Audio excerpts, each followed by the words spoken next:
ବର୍ତ୍ତମାନ ଏକ ଦୁଃଖ ଭରା ଖବର ସଂଗ୍ରହ କରିବା ପାଇଁ ମୁଁ ଆଜି ଏକ ସୌଭାଗ୍ୟ ପାଇଛି। ଆମମାନଙ୍କର ଭୁବନେଶ୍ୱର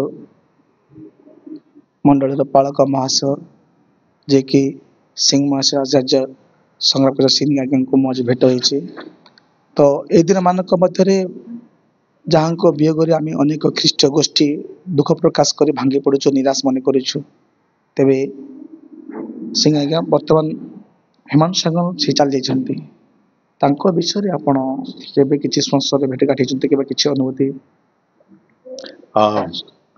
ପ୍ରଖ୍ୟାତ କଣ୍ଠଶିଳ୍ପୀ ଓଡ଼ିଶାର ଜଣେ ବିଶିଷ୍ଟ ଗାୟକ ଲେଟ୍ ଶ୍ରୀ ହେମନ୍ତ ସାଗର, ତାଙ୍କ ସାଙ୍ଗରେ ମୋର ବ୍ୟକ୍ତିଗତ ଭାବରେ ସାକ୍ଷାତ ହେଇନଥିଲା, କିନ୍ତୁ ଗୋଟିଏ ବିବାହ ଉତ୍ସବରେ ସେ ବିଶେଷ ଗାୟକ ଭାବରେ ନିମନ୍ତ୍ରିତ ହେଇଥିଲେ। ଆଉ ଯେତେବେଳେ ମୁଁ ପଶି ଆସୁଥିଲି ସେ ଉତ୍ସବ ମଧ୍ୟକୁ, ସେଇ ସମୟରେ ତାଙ୍କର ଗୀତଟା ସେ ଗାଉଥିଲେ। ଆଉ ସେ ଗୀତଟା ପ୍ରକୃତରେ ଆମର ଭାଇ ଅମିତ ପାଣି ଗାଇଥିଲେ, ଅସାର ଦୁନିଆ ତୀରେ। ସେଟା ଗସଲ୍ ଫରେସିଆ ଦ୍ୱାରା ପ୍ରଡ୍ୟୁସ୍ କରାଯାଇଥିଲା। ଆଉ ସେ ଗୀତଟି ସେ ଗାଇଲେ ଟିକେ ଭିନ୍ନ ଶୈଳୀରେ, ଆଉ ଭଲ ଲାଗିଲା। ଆଉ ମୁଁ ଠିଆ ହେଇକି ଅନେଇଲି, ଅବସର ଦୂରରୁ ଦେଖିଲି। ତାଙ୍କ ସାଙ୍ଗରେ ବ୍ୟକ୍ତିଗତ କେବେ ସାକ୍ଷାତ ହେଇନଥିଲା, କିନ୍ତୁ ମୁଁ ଜାଣିଲି ଯେ ଏ ଜଣେ କଳାକାର ଆଉ ୟାଙ୍କର କଣ୍ଠଟା ବହୁତ ସୁନ୍ଦର ଅଛି। ତାର ବହୁତ ସମୟ ପରେ ୟୁଟ୍ୟୁବ ଚ୍ୟାନେଲ ମାନଙ୍କରେ ତାଙ୍କର ଗୀତ ସବୁ ଅନେକ ଶୁଣିଲି। ଗୁଡ଼ାଏ ଗୀତ ମୋତେ ବହୁତ ଭଲ ଲାଗିଲା ମଧ୍ୟ। ଆଉ ଗୁଡ଼ାଏ ସେ ଖ୍ରୀଷ୍ଟୀୟ ସଙ୍ଗୀତ ଗାଇଛନ୍ତି, ଆଉ ସେଥିପାଇଁ ଆମେ ପ୍ରଭୁଙ୍କୁ ଧନ୍ୟବାଦ ଦେଉ। କିନ୍ତୁ ତାଙ୍କର ଏ ଦୁଃଖଦ ବିୟୋଗରେ ଆମେ ଦୁଃଖିତ ଅଟୁ। ଆଉ ସେ ଯେତେବେଳେ ହସ୍ପିଟାଲାଇଜ ହେଇଥିଲେ, ତାଙ୍କ ପାଇଁ ଚାରିଆଡ଼େ ପ୍ରାର୍ଥନା ହେଉଥିଲା। ଆମମାନଙ୍କର ୟୁନିୟନ ଚର୍ଚ୍ଚରେ ମଧ୍ୟ ସୋମବାର ପ୍ରାର୍ଥନା ସଭାରେ ଆମେ ତାଙ୍କର ସୁସ୍ଥତା ପାଇଁ ପ୍ରାର୍ଥନା କରିଥିଲୁ। ପ୍ରଭୁଙ୍କର ଇଚ୍ଛା ଯାହା ଥିଲା ତାହା ସେ ସାଧନ କରିଛନ୍ତି। କାରଣ ଆମ ଇଚ୍ଛା ଅନୁସାରେ ପ୍ରଭୁ କାର୍ଯ୍ୟ କରିବେ ତାହା ନୁହେଁ, ଆମମାନଙ୍କୁ ତାଙ୍କର ଇଚ୍ଛାକୁ ପ୍ରତିଟି ପରିସ୍ଥିତିରେ ଗ୍ରହଣ କରିବାକୁ ହବ। ସେଇ କଥା ମଧ୍ୟ ଆମେ ସେଦିନ ଯେଉଁ ମିଡ଼ିଆ ଟିମ୍ର ଗୋଟେ ଟିମ୍ ଆସିଥିଲେ, ଆମେ ସେମାନଙ୍କୁ ସେଇ କଥା କହିଥିଲୁ। ଆମେ ପ୍ରାର୍ଥନା କରିବା ଆମର କାମ, କିନ୍ତୁ ସୁସ୍ଥତା ଦେବେ କିମ୍ବା ନେଇଯିବେ ସେଟା ପ୍ରଭୁଙ୍କର ଇଚ୍ଛା। ଆଉ ତା ପରଦିନ ସକାଳେ ଶୁଣିଲୁ ଯେ ସେ ଆଉ ସେଇ ପୂର୍ବ ରାତ୍ରିରେ ତାଙ୍କର ଦେହାନ୍ତ ହେଇଛି ବୋଲି। ଆମମାନେ ସେଥିପାଇଁ ବହୁତ ଦୁଃଖିତ। ତାଙ୍କର ମା ଏବଂ ପରିବାର ଆତ୍ମୀୟ ସ୍ୱଜନମାନଙ୍କୁ ଆମମାନଙ୍କର ଏଇ ଯେଉଁ ସାନ୍ତ୍ୱନାର ବାର୍ତ୍ତା ମାନେ ଜଣେଇବା ପାଇଁ ଚାହୁଁଛୁ ଆମମାନଙ୍କର ମଣ୍ଡଳୀ ତରଫ। Thank you. ନିଶ୍ଚିତ ଅକାଳ ବିୟୋଗରେ ନିଶ୍ଚିତ ଭାବେ ଅନେକ ତ ଦୁଃଖ ପ୍ରକାଶ କରିଛୁ, କିନ୍ତୁ ହେମନ୍ତ ସାରଙ୍କର ବାପା ଚାଲିଗଲେ, ପୁଣି ଭାଇ ଚାଲିଗଲେ, ଆଜି ମା ଏକାକି ସେ ବିଚରା ଭାଙ୍ଗି ପଡ଼ୁଛି। ଅନେକ ପାଳକମାନେ, ବନ୍ଧୁମାନେ ତାଙ୍କ ଦୁଃଖ ନିମନ୍ତେ ଦୁଃଖ ପ୍ରକାଶ କରିକି ସାନ୍ତ୍ୱନା ବାର୍ତ୍ତା ଦିଅନ୍ତି। ଆଜି ଆମ ମିଡ଼ିଆ ମାଧ୍ୟମରେ କ'ଣ ମାଙ୍କ ପାଇଁ ବାର୍ତ୍ତା ଦେଲେ? ଆମେ ତାଙ୍କୁ ଏତିକି କହିବା ପାଇଁ ଚାହୁଁ ଯେ ଧୈର୍ଯ୍ୟ ହରା ନ ହେଇକି ଧୈର୍ଯ୍ୟ ଧରିବା ପାଇଁ। କିନ୍ତୁ ଏଇଟା କହିବାଟା ସହଜ, କିନ୍ତୁ ଜୀବନରେ ପ୍ରୟୋଗ କରିବା ସହଜ ନୁହେଁ। କାରଣ ମୃତ୍ୟୁ ବିଚ୍ଛେଦ ବଡ଼ ଦୁଃଖଦାୟକ, ବଡ଼ କଷ୍ଟଦାୟକ। ଏବଂ ବିଶେଷ କରିକି ମାଙ୍କ ଆଗରେ ପୁଅଟି, ଯୁବା ପୁଅଟି ଚାଲିଯିବା, ଏଇଟା ବହୁତ ବଡ଼ ଦୁଃଖର କଥା। ଆମେ କେବଳ ତାଙ୍କ ପାଇଁ ପ୍ରାର୍ଥନା କରୁ, ପ୍ରଭୁ ହିଁ ତାଙ୍କୁ ସାନ୍ତ୍ୱନା ଦିଅନ୍ତୁ। ଧନ୍ୟବାଦ ସିଂ ଆଜ୍ଞା, ଆପଣଙ୍କର ଛୋଟିଆ ସମୟ ନେଇ ଆପଣ ଯେଉଁ ବହୁମୂଲ୍ୟ ସମୟ ଦେଇ ଆମକୁ ବାର୍ତ୍ତା ଦେଲେ। ପ୍ରଭୁ ଆପଣଙ୍କ ସେବାରେ ଆହୁରି ବ୍ୟବହାର କରନ୍ତୁ, ମଧ୍ୟ ଆମ ଚ୍ୟାନେଲ ପାଇଁ ପ୍ରାର୍ଥନା କରନ୍ତୁ। ରହିଲା ଆଜ୍ଞା, ନମସ୍କାର। ସେହିପରି ଆଉ ଏକ ପ୍ରଭୁଙ୍କ ଦାସ ୟୁନିୟନ ଚର୍ଚ୍ଚ ଭୁବନେଶ୍ୱରର ଆମମାନଙ୍କ ରେଭରେଣ୍ଡ ଛିଞ୍ଚାଣି ମହାଶୟ ଅଛନ୍ତି, ଅର୍ଥାତ୍ ଆଇବ ଛିଞ୍ଚାଣି ଆଜ୍ଞା ଅଛନ୍ତି। ସାର୍ ଆମେ ସ୍ୱାଗତ କରୁଛୁ। ବର୍ତ୍ତମାନ ଦିନମାନଙ୍କ ମଧ୍ୟରେ ଆମ ଖ୍ରୀଷ୍ଟ ଗୋଷ୍ଠୀର ଏକ ସୁନାମଧନ୍ୟ କଣ୍ଠଶିଳ୍ପୀ ହେମନ୍ତ ସାଗର ବର୍ତ୍ତମାନ ଏହି ଜଗତରେ ନାହାନ୍ତି। ତାଙ୍କର ଅକାଳ ବିୟୋଗରୁ ଆମେ ଦୁଃଖ ପ୍ରକାଶ କରୁଛୁ। ତେଣୁ ତାଙ୍କ ବିଷୟରେ ପୁଣି କ'ଣ ଜାଣନ୍ତି? ମୁଁ ହେମନ୍ତ ସାଗରଙ୍କ ବିଷୟରେ ବିଶେଷ କିଛି ଜାଣେ ନାହିଁ, କାରଣ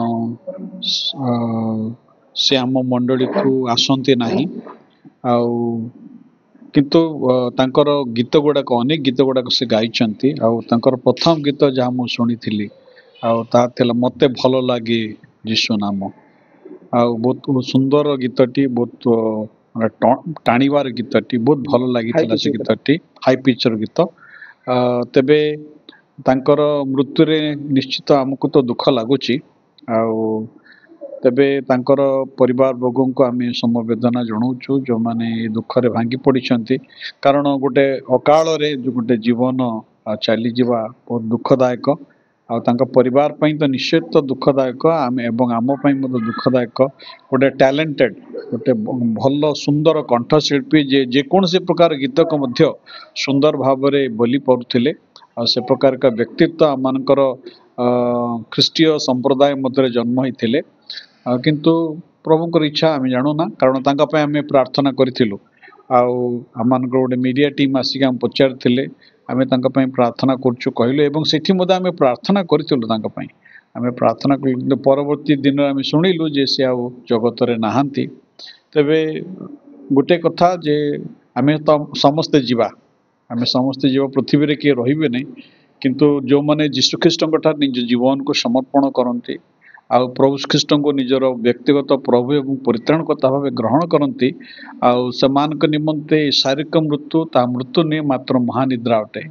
ଆଉ ଯଦି ସେ ପ୍ରଭୁ ଖ୍ରୀଷ୍ଟଙ୍କୁ ନିଜ ଜୀବନର ପ୍ରଭୁ ଏବଂ ଉଦ୍ଧାରକର୍ତ୍ତା ଭାବେ ଗ୍ରହଣ କରିଥିବେ, ନିଶ୍ଚିତ ଭାବରେ ସେ ଅନନ୍ତ କାଳ ପ୍ରଭୁଙ୍କ ସହିତ ରହିବେ। ମାତ୍ର ଯଦି କରିନଥିବେ ତ ଦୁସରା କଥା। ତେବେ ମୁଁ ଏତିକି କଥା ତାଙ୍କର ପରିବାର ବର୍ଗଙ୍କୁ କହିବା ପାଇଁ ଚାହେଁ, ଆପଣମାନେ ଦୁଃଖର ସମୟରେ ଭାଙ୍ଗି ପଡ଼ନ୍ତୁ ନାହିଁ, ମାତ୍ର ପ୍ରଭୁ ଖ୍ରୀଷ୍ଟଙ୍କ ଠାରେ ଭରସା ରଖନ୍ତୁ, ନିର୍ଭର ରଖନ୍ତୁ। କାରଣ ପ୍ରଭୁ ଯୀଶୁ କୌଣସି ଧର୍ମ ସ୍ଥାପନ କରିବା ନିମନ୍ତେ ଆସିନଥିଲେ, ସେ ପରିତ୍ରାଣ ଦେବା ନିମନ୍ତେ ଆସିଥିଲେ।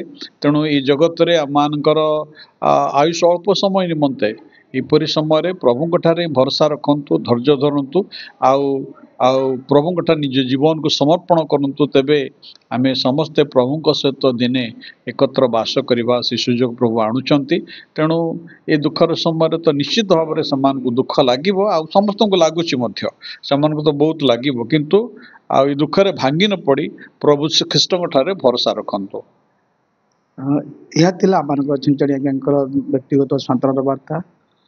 ନିଶ୍ଚିତ ଭାବେ ଅନେକ ଆଜି ଯୁବପିଢ଼ି ମାନେ ଏ ପ୍ରକାର ମାନେ ମଧ୍ୟାହ୍ନ ସୂର୍ଯ୍ୟାସ୍ତ ଭଳିଆ ଯେମିତି ମୃତ୍ୟୁବରଣ କରନ୍ତି। ତେଣୁ ଯୁବପିଢ଼ିଙ୍କ ପାଇଁ ପଦେ ଜଷ୍ଟ ଟିକେ କ'ଣ ବାର୍ତ୍ତା ଦିଅନ୍ତୁ, ଯେପରି ଅକାଳ ବିୟୋଗରେ ବଞ୍ଚିତ ହେବେ। ମୋ ଯୁବ ବନ୍ଧୁମାନଙ୍କୁ ଏଇ କଥା କହିବା ପାଇଁ ଚାହେଁ ଯେ ଆପଣଙ୍କର ଜୀବନ ଅତି ବହୁମୂଲ୍ୟ। ଈଶ୍ୱର ଆପଣଙ୍କୁ ଅତି ବହୁମୂଲ୍ୟରେ ଜୀବନ ଦେଇକରି କିଣିଛନ୍ତି। ଆପଣଙ୍କ ଜୀବନ ବହୁମୂଲ୍ୟ ଅଟେ। ତେଣୁ ଆପଣଙ୍କ ଜୀବନକୁ କୌଣସି ନିଶା ଦ୍ରବ୍ୟ ଦ୍ୱାରା, କୌଣସି ବିଷୟ ଦ୍ୱାରା ନଷ୍ଟ କରନ୍ତୁ ନାହିଁ।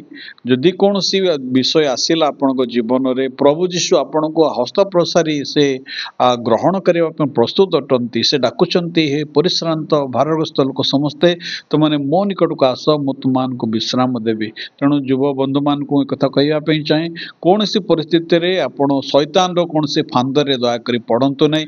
ଈଶ୍ୱରଙ୍କ ବାକ୍ୟ ବାଇବଲ ପାଠ କରନ୍ତୁ, ତାଙ୍କଠାରେ ବିଶ୍ୱାସ କରନ୍ତୁ। ଧନ୍ୟବାଦ ଝିଞ୍ଜଣୀ ମହାଶୟ ଆପଣଙ୍କୁ ଏହି ସତର ବାର୍ତ୍ତା ପାଇଁ।